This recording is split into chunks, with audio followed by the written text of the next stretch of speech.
Salut à toi. Comme je te l'ai expliqué dans une précédente vidéo, la cage thoracique est une structure osseuse et cartilagineuse. Sa taille dépend principalement de notre morphologie et il est illusoire de croire qu'en tirant sur les os ou les cartilages, on pourrait augmenter son volume de façon permanente. C'est pourquoi pratiquer du pullover, même si c'est de façon régulière, même si c'est pendant la croissance, n'a que peu de chances de t'apporter les résultats escomptés. Si tu as envie de plus d'informations à ce sujet, tu peux aller voir cette vidéo. Cependant, avoir une grosse cage thoracique restera toujours un symbole de virilité et de force. Et même si on ne pourra pas réellement changer sa taille, il est en réalité possible d'en modifier son aspect. Durant plusieurs mois, j'ai testé différentes méthodes qui pourraient, sans jouer sur le volume réel thoracique, donner une impression de plus grosse cage. Pour ce fait, j'ai décidé d'agir sur plusieurs paramètres que je vais te présenter ici. Premier paramètre, qui est également le plus important, c'est la position des épaules. La majorité d'entre nous avons les épaules qui tombent vers l'avant. Au-delà du fait que ça accentue le risque de blessure, ça va également donner une impression que la cage thoracique est plus petite. Le fait de corriger sa posture en favorisant une meilleure position d'épaule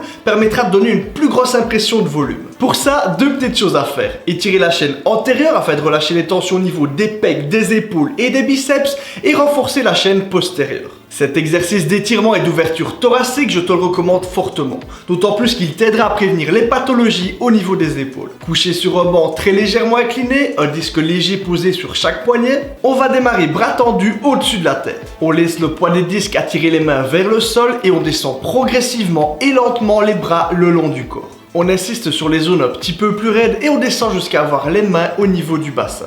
Pour passer des mains au-dessus de la tête jusqu'à avoir les mains au niveau du bassin, tu peux facilement prendre 30 secondes. Il faut vraiment que ça se fasse très lentement. Une fois qu'on a les mains en position basse, on remonte les disques, on replace les mains au-dessus de la tête et c'est reparti. Tu peux effectuer 2 descentes bien lentes et faire 2 à 3 séries. C'est également un super étirement à faire en fin de séance. Pour le renforcement de la chaîne postérieure, on va surtout parler des trapèzes et des rhomboïdes. Il s'agit des muscles qui en se contractant vont tirer les épaules vers l'arrière. Pour ce faire, tu devras mettre l'accent à l'entraînement sur tes exercices de rowing, mais tu pourras également les travailler en statique. Pour le statique, tu te places en position de rowing buste penché, tu gardes les bras bien tendus et tu viens serrer les omoplates. Pense également à forcer l'ouverture de ta cage. Tu peux maintenir la position 30 secondes et faire 2 à 3 séries. Passons maintenant au deuxième paramètre à travailler, l'aspect de ton ventre. Et là, tu dois te dire, mais qu'est-ce que le ventre vient faire avec la cage thoracique? Le muscle transverse sert de gaine à toute la paroi abdominale. C'est le muscle du ventre plat. Un transverse peu développé se traduit par un ventre relâché et un effondrement de la posture. Un ventre relâché, donc qui sort plus, réduira visuellement le volume de ta cage thoracique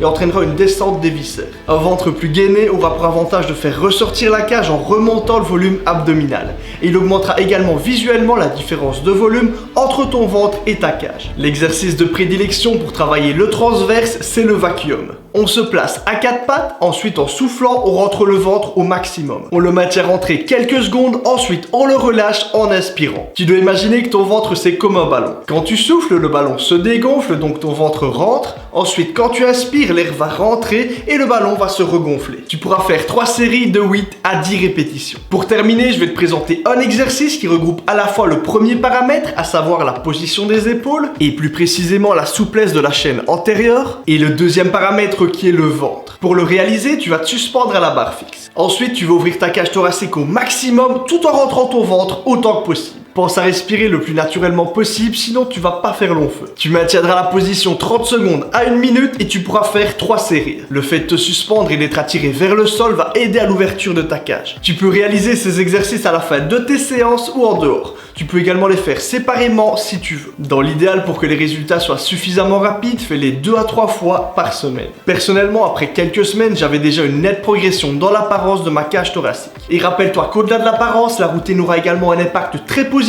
sur la santé de tes épaules. Dis-moi en commentaire si tu as déjà réalisé des exercices pour augmenter ton volume thoracique. Si la vidéo t'a plu, pense à laisser un pouce bleu et à t'abonner. Et moi je te dis à samedi 18 h dans 2 semaines et à la prochaine.